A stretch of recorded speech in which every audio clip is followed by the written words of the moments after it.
Hi, everybody. I am Holly Fogel, Hey, I'm Lori Hamilton. and we are Coaches on Call. Thanks for joining us today.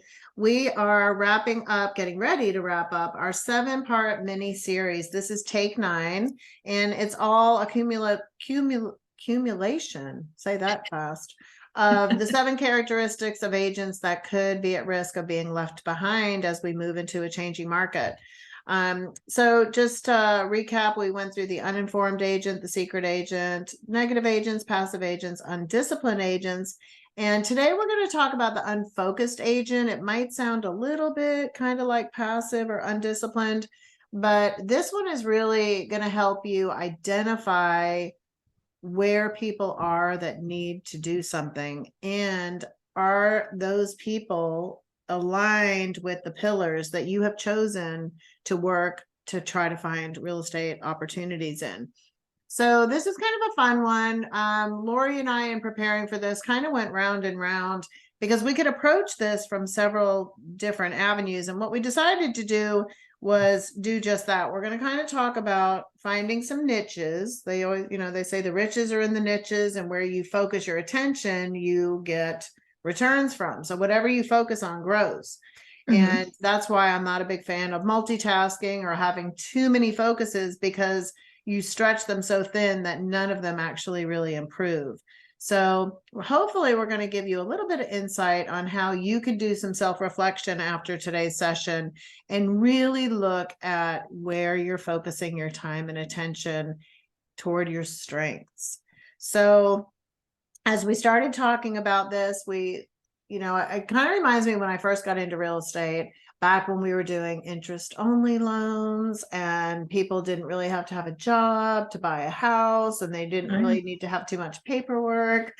Like, we were in the want mode. So I sold a lot of homes because people just wanted to move. There wasn't really a need per se. I mean, there was, but a lot of times there really wasn't. It was just like we just wanted to because we could, and it was Right. relatively inexpensive, and it was cheap. I remember just saying, gosh, this is the year of the keeping room and the stacked stone fireplace and granite countertops. So I don't know if that resonates with you, Lori. No, it does. I reflect back and I remember that. And it was like people could be out on a weekend and go, you know what?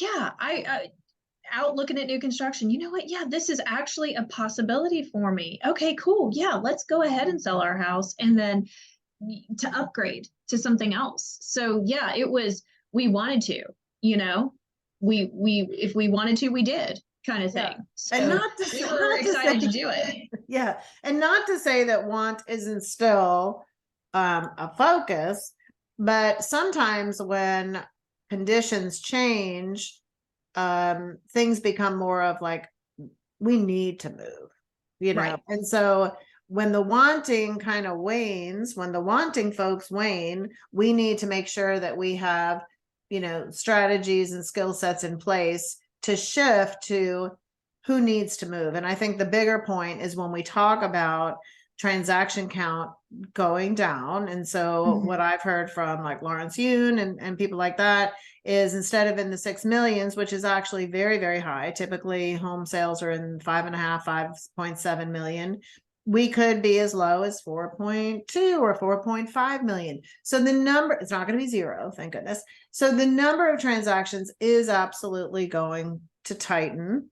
So we just need to make sure that we have our focus on certain niches, and that we focus on people that actually need to move. So this might just be a really good reminder session. So when we just throw out your niche, and where you feel the most competent, where you feel the most confident, where you find your passion, we thought it would be fun for you just to kind of look at who's your ideal client.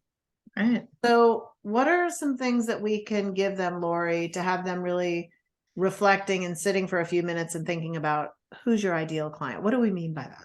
I think, especially if you've got past clients in a database of of clientele, look back on your past clients and see, where did you feel the most confident? Where did you feel the most competent? Where do you feel like you provided such a great experience? Like, was there a niche, all of a sudden you started getting this people, maybe they were referring you, but maybe it was your client's children. And all of a sudden you had this string of first time home buyers, people that never bought a home before. And you were like, oh, you know what? I like this. I like educating them.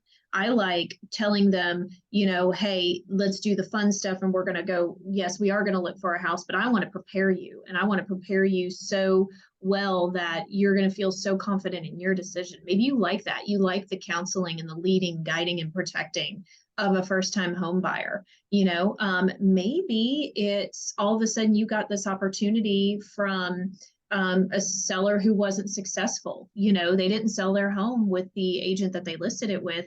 And you kind of came in and you found, you got to go in and talk to that seller and analyze a little bit where they felt they got let down by that agent.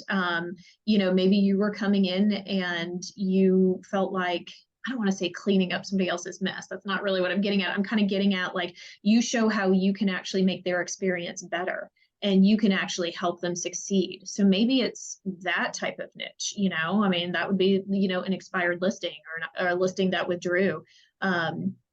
Or, what if all of a sudden you just kind of found this little niche? And a lot of this sometimes happens by accident, let's just say. Like, let's be real. As proactive and intentional as we can be, sometimes it just kind of like these little niches come by accident. And what if it's like veterans or people in the military? You worked with somebody who was in the military, and then they started referring all of their friends that were in the military, and you kind of got a niche and you understand the process and you understand a lot about VA loans that help these veterans get into homes. So I think just taking a look back, maybe trying to find some common denominators in your transactions, in your clientele, I think that can kind of give you some insight onto where, okay, you know what, that would be a great focus that I want to keep expanding on. I think, and then that kind of becomes a niche. I think that's a great idea. Kind of, even when we're doing our business planning for 2023, we always take a moment to look in the rearview mirror and see, where did our business come from? What was already working for us? What did we have in place? Where were we investing time, energy, resources, and money into that was actually producing a result? So, that's why I'm so heavy on tracking, because tracking, is going to show you where you need to improve, what you can continue to work on, and what you may need to leave behind or work on your own skill set. So I love that direction. I think that's fantastic. I also think, just in talking about your database, now is a great time to go through and see, what do you really know about your past clients? Like, you open up your CRM and you open up that profile record, and it's got first name, last name, cell phone, address, who were they referred by, where did this business come from, what was the actual transaction, where do they work, what are their hobbies, what's their birthday, what's their home anniversary date. When you look at that contact record, how much do you know about your people? You might be sitting on so many opportunities that you may not even realize. And we'll talk a little bit more like about reload, but think about all the people and where they work. Maybe they have a connection to the HR department. Maybe there's some things you can look at in there. And the other thing with niches is maybe it's just a geographic area. Maybe you sold 5 homes in a condo complex and you never really thought about becoming the expert in there. So I think I love that, what you said, kind of just reflect in your sphere of influence and your past business and rate each transaction of your level of, like you said, how competent, how confident, what was that level of service, what was the experience like, where did you have the hiccups, what hiccups were you able to minimize for your clients? And I think that's going to expose a lot. We talk a lot about doing those SWOT analysis, and I think this might be a good time to that. What are your strengths? What are your weaknesses? What are your opportunities? And what are your threats? So this could be a really good personal development exercise for you, just to spend like a good hour and really just draft what it is you're looking for. Don't look to please everybody, to work with everybody, because you're not going to. So I think bringing it back to that focus, what you focus on grows. You're focusing on the right kind of people and the right niches, that really is where you can experience the riches, right? So don't you think that's kind of a great, I like that starting point. What do Yeah, great self-discovery moment slash hour that you can really invest in yourself and really look at that, because I think you might actually be surprised. I think, Yeah. just looking back over that stuff, you might just be surprised. And then it almost then becomes like, if you have like that specialty, I feel like that's almost, you're on your next way of like, you're crafting almost your ideal client. You don't have to, you get to make the decision on who you want to work with. And we've always said that, but like, just think about that. If you just keep, going deep on a niche, and, you're just thriving there, and the value that you bring and your competency, that starts to become your ideal client. I like that. So Mhm. I would say that's the first thing that we would really encourage you to reflect on, is that SWOT and figuring out what your niches are. And then what we wanted to do was kind of transition into, when I talked about the transaction count going down, there's always going to be people that need to move. Mhm. Now we're going to For sure. have people that want to move too, of course. That might not be, the craziness that we had in the last 2 years. A lot of people that were buying, I don't know if they necessarily needed to. I mean, I'm sure there was a level of need, but if we want to really kind of drill down into our focus and realize that there's always going to be people that need to move, there's a few categories that we can look at of people that are going to always need to move at some point if they find themselves in these situations. And then we can talk about how you can see if that overlaps into your pillars. So why don't you Mhm. kick us off with, Yep. some of the reasons that people need to make a move? Yeah. You're just talking about need to move. And I just kind of had this thought. I was like, we and what I'm going to go through are, I feel like, fundamental needs that are always going to be here, that people are going to need to move. If I look back over the past 2 years, we it was created. A reason to move was created, right? Like, interest rates were lowered artificially. Yes, I know. But, interest rates were lowered, and then the demand was up, and it was a great way to capitalize, right? But I think now that tides are changing, you really kind of have to look at the fundamental reasons why people move, and they need to at this point. And these are just some categories. Of course, you've got death, unfortunate, but anytime that happens, a lot of people do need to move, whether they're widowed or whether it was just one person and now the property needs to be sold.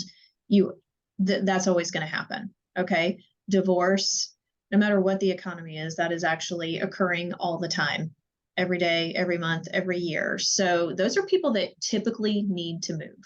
One of the people either need to move out of the house and find something else, or they both have to move and they need to sell the home and possibly buy another home. Mhm. So those are two major needs that are pretty much always happening, in my opinion. Well, not my opinion. I pretty much think it's fact. It's always happening.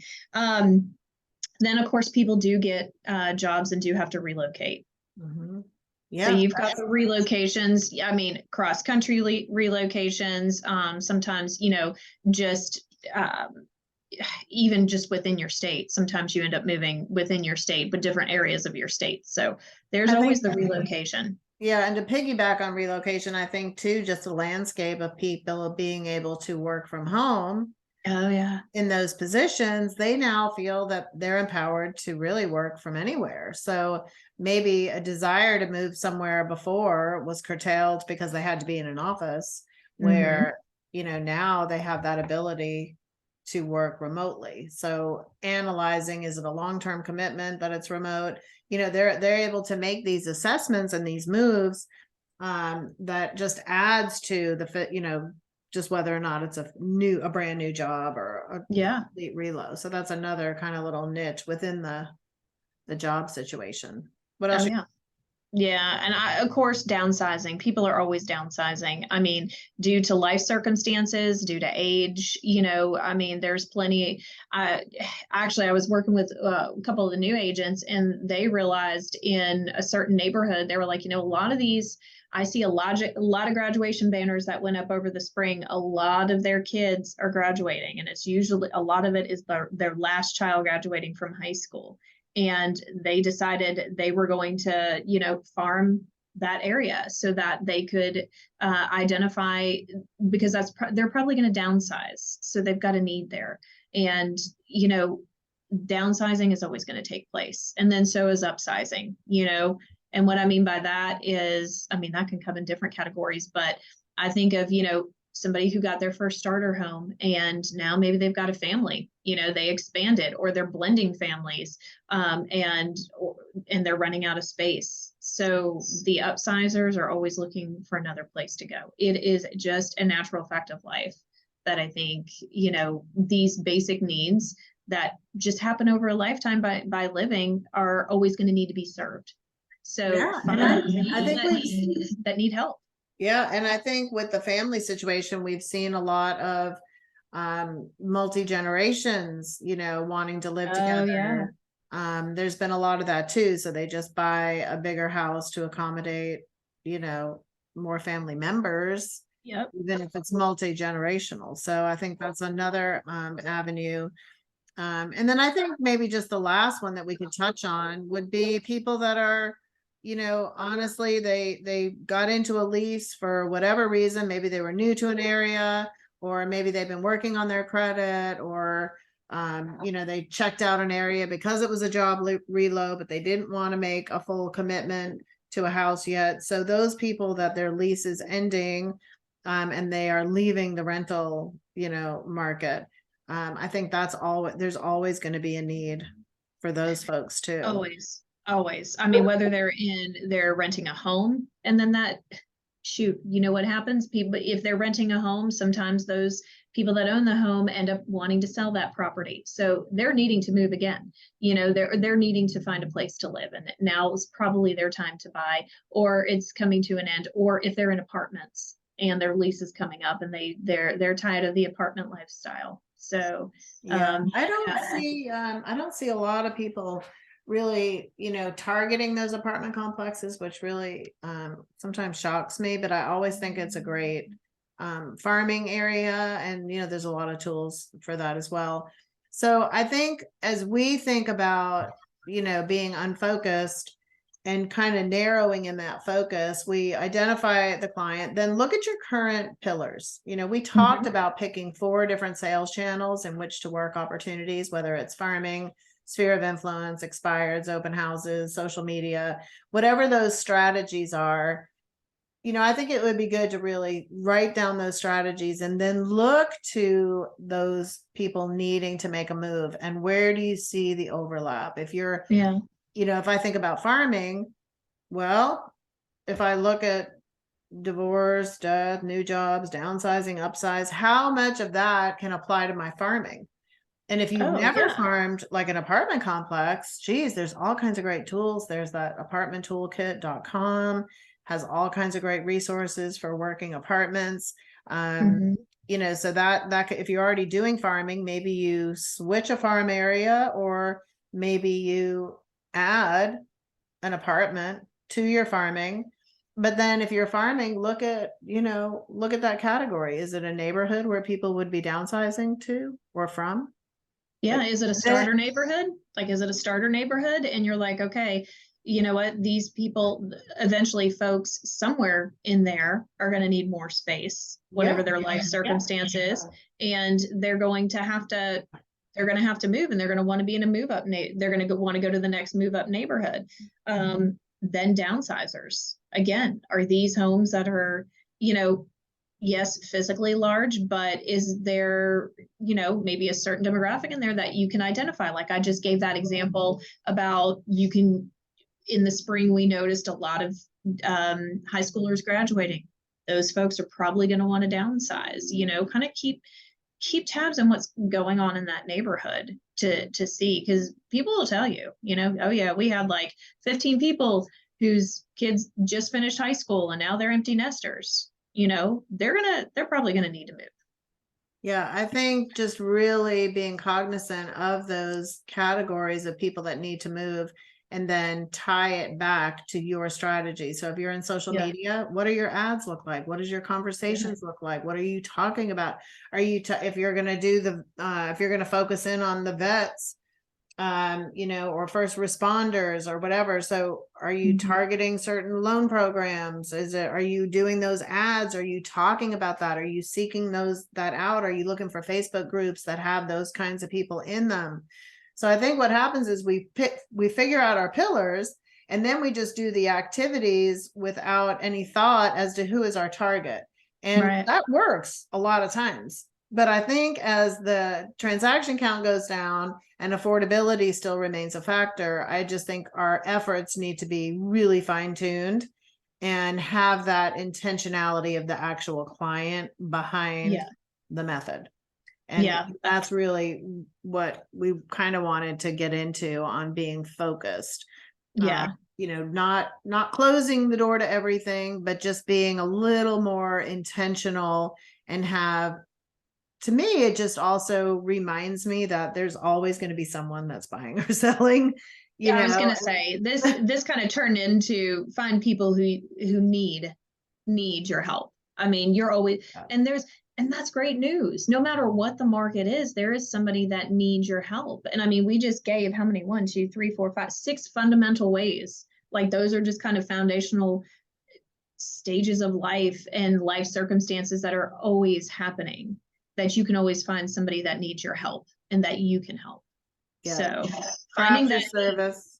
Find the need, craft your service, craft your messaging, craft your activities, and stay committed to that and really give the focus. Wherever you put your focus, that's what's going to grow. So, and that goes back to eliminating negativity, you know, focus on the positive and more positive will come your way. And that's really what we're trying to do in this little series, is to give you some, you know, actionable items. Action is what alleviates most stress in life, is when you go and take action.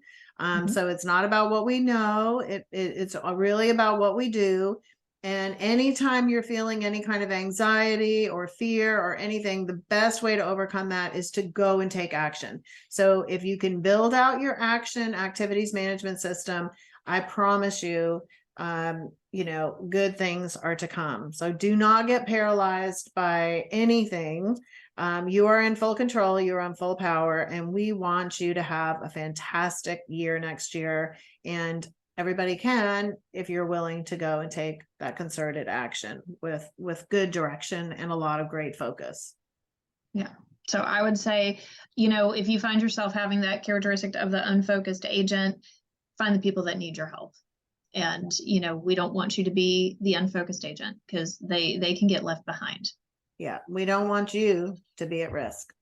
So thanks for tuning in today, and join us as we wrap up everything, tie this all together with our mini session number 7, which will be coming out soon. Look for the notification. Make sure you get logged in and like our channel, Coaches on Call. We will see you all soon, and would love to hear your feedback. So chime in, give us some messages, share with other people that may benefit from hearing this information.